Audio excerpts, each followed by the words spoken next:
with respect to journalism theory শব্দের অর্থ দেখ আমরা জার্নালিস্ট আমরা কী বলি সত্যি ঘটনা বলি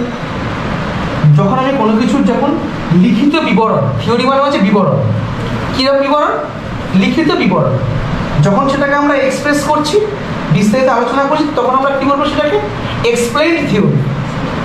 বিস্তারিত খবর বা বিস্তারিত আলোচনা তাই তো যে যার জন্য বলো এক্সপ্লেন ডিসকাশন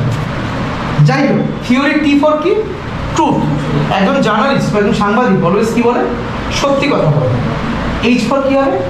অনেস্ট তাকে অনেস্ট হতে হবে ই ফর কী হবে এথিক্স বা নীতিবান হতে হবে সততা এবং নৈতিকতা দুটো জিনিস কিন্তু আলাদা আমি সৎ মানুষ কিন্তু নীতিবান আমি তোকে বললাম 10 টাকা দেবো আমি কি দিয়েছি টাকাটা দিন আমি কি করলাম 10 টাকাটা ওকে না দিয়ে অন্য একজনকে দিই তাহলে আমার নীতি ঠিক নয় আমি ওকে তাহলে আশা দিয়ে কেন রাখলাম আমি খবরটা বললাম যে এই খবরটা আমি কিন্তু আপনার এরিয়াতে পাবলিশ করব কিন্তু করলো না খবরটা পাবলিশ করলো কোথায় ছোট্ট একটা জায়গায় কোনো কোনায় ধর খবরের কাগজে দিয়ে দিল হেডলাইন করলো না এই যে বিষয়টা নৈতিকতা খুব ইম্পর্টেন্ট ঠিক আছে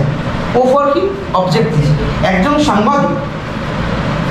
সে কী করবে একটা অবজেক্ট থাকে তার একটা অবজেক্টিভ লক্ষ্য থাকে যে আমি এই খবরটা এইভাবে সাজাবো আমি এই খবরটা নিয়ে এগোচ্ছি এখন অন্য কিছু মাথায় নেই তো objective is very much important for specified kind of topic বা সাবজেক্ট